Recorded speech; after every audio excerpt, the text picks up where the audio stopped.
Então, essa semana recebemos aqui um e-mail de um professor de História da Universidade Federal de Tocantins, Dr. Bertone de Oliveira Souza, né, que está reclamando sobre o conteúdo das minhas matérias. Diz ele aqui, ao a ler os textos e assistir os vídeos do seu site, né, algumas questões me pareceram muito preocupantes. O site se dedica de forma unilateral a criticar tudo o que compreende como esquerdismo, incluindo aborto, eutanásia e homossexualismo. Então, em primeiro lugar aqui, seu Bertone, é o seguinte, o senhor algum dia já escreveu com o vermelho.org para reclamar que eles criticam unilateralmente tudo que se compreende como direitismo? Não.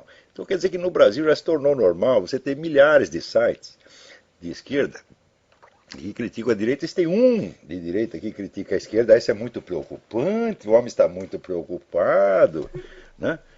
No que diz respeito ao Olavo de Carvalho, é estarrecedor vê-lo defender alguém como o pastor Silas Malafaia. O que quer dizer o seguinte, o pastor Silas Malafaia só pode ser atacado, ele não pode ser defendido, né? Isso quer dizer que a imprensa inteira tem que ser unânime, descer o cacete unanimemente no sujeito e ninguém pode dizer uma palavrinha a favor dele, mesmo em casos onde ele esteja manifestamente correto, como nesta acusação espúria e boboca, aliás, que um promotor fez a ele, de que, ao dizer que a Igreja Católica tinha que cair de pau naqueles que, vamos dizer, que fazem chacota do cristianismo, né? O promotor entendeu que cair de pau significa agredir fisicamente, quer dizer, fazendo de conta que não entende. Quer dizer, eu não posso defender o Silas Malafaia nem neste ponto. Isso não quer dizer que o Silas Malafaia esteja certo em tudo, ou que não mereça ser criticado sobre certos aspectos, mas toda pessoa que pode ser criticada publicamente também tem de poder ser defendido, ou você não sabe disso? Parece que ele se escandaliza de que não haja uma unanimidade total, né? E ainda reclama de que nós falamos mal unilateralmente. Quer dizer que falar mal unilateralmente do pastor Silas Malafaia está certo, né? Ora, pensa um pouco, rapaz. Volta para a escola, vai aprender. Hã? Daí diz isso.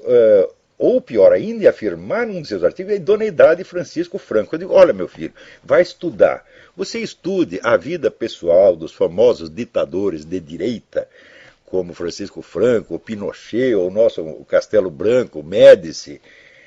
Dá uma olhada na conduta pessoal deles e depois compara com a conduta pessoal desses que você adora, que você é um puxa-saco de Fidel Castro, de Mao Tse-tung, essa coisa. Vai ver, Mao Tse-tung era um estuprador de meninos e meninas, né?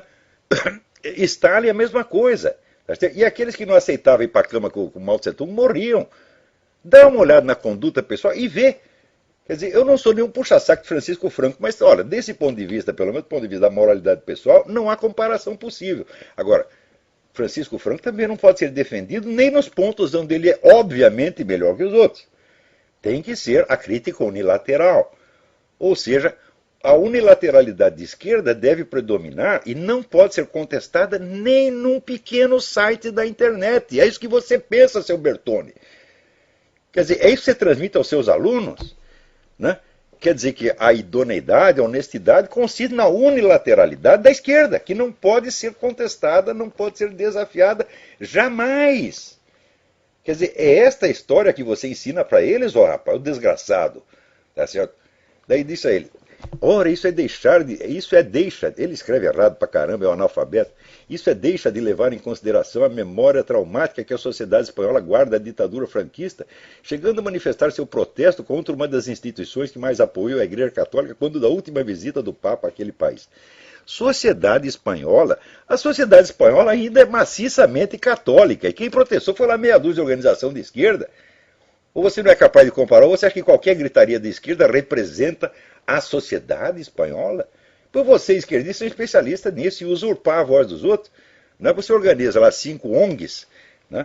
Paga com o dinheiro do Jorge Soros, faz um barulho e diz, isto é a sociedade civil. Aí vocês fazem isso o tempo todo. Daí, como historiador, você não é historiador coisíssima nenhuma, você é um professor de história, você não escreveu nenhuma obra historiográfica que mereça atenção, você é incapaz de escrever a história de um time de futebol. Né? Como historiador, não posso deixar de notar outras absurdidades históricas, como na afirmação de Olavo de Carvalho, de que houve mais distribuição de renda na ditadura militar brasileira do que em anos recentes. Você estudou as estatísticas da época e de hoje? Não, não estudou. Então, o que o sujeito faz é o seguinte, é típica reação de esquerdista.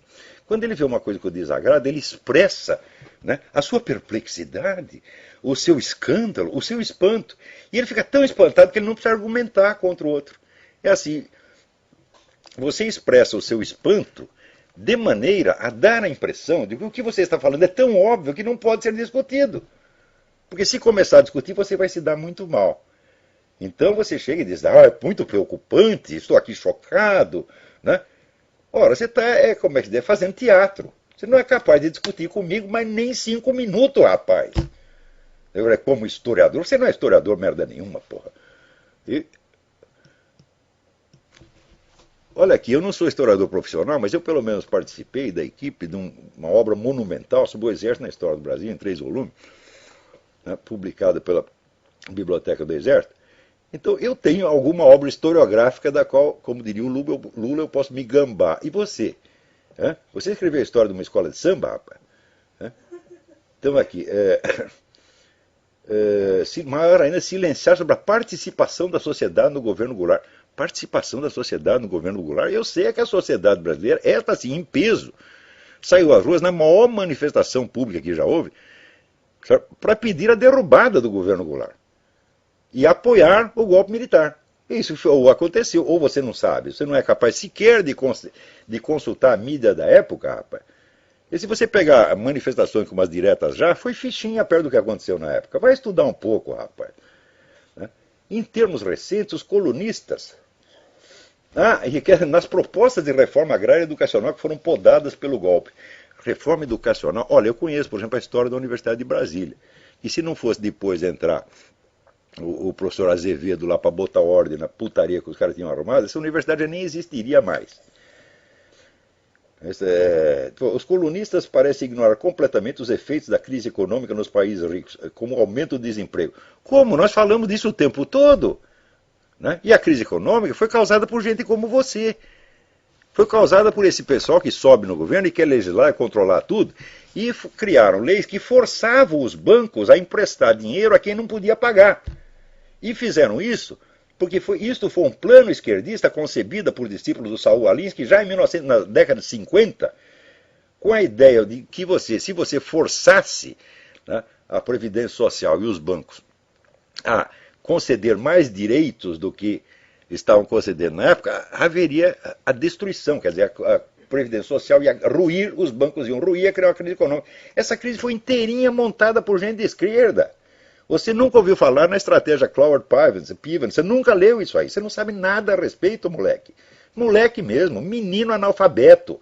E vem se meter o professor, que é isso? Ser professor da Universidade do Brasil não significa nada, porra. Né?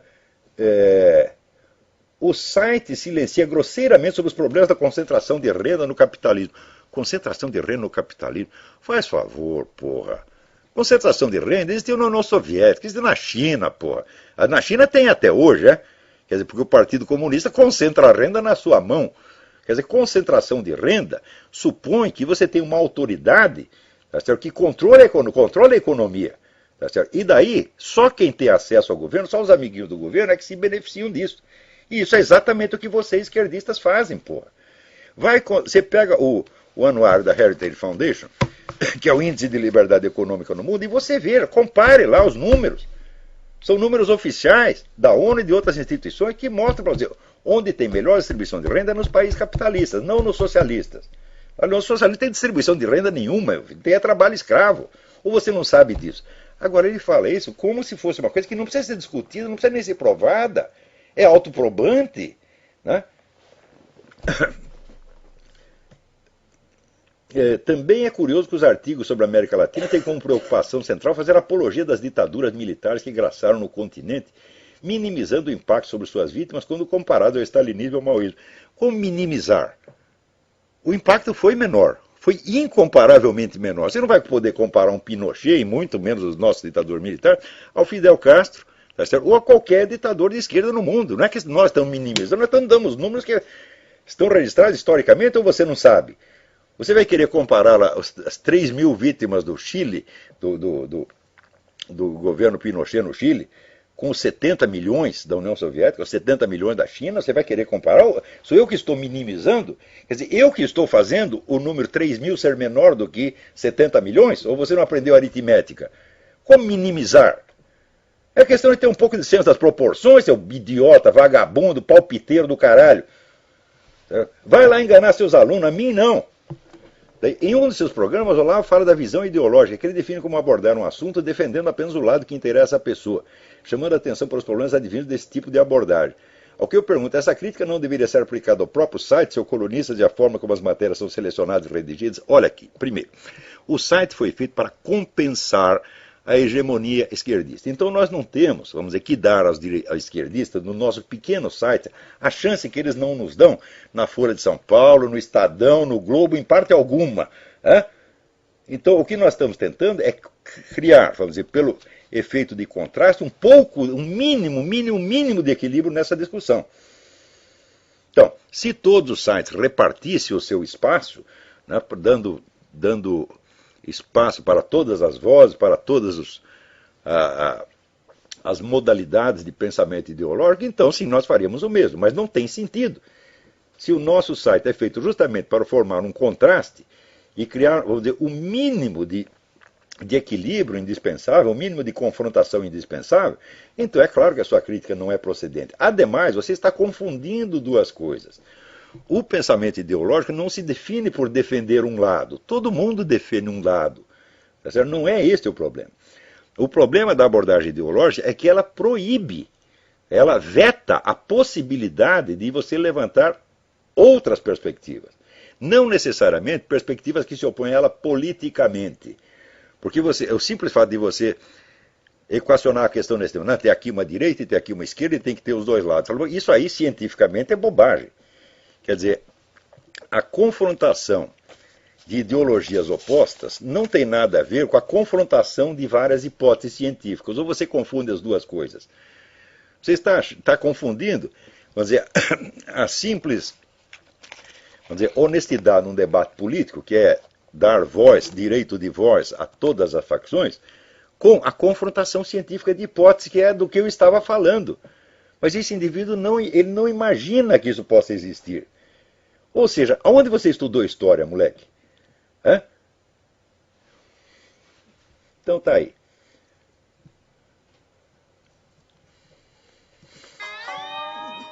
Isso é só mais um bobão que vem se meter no que ele não entende.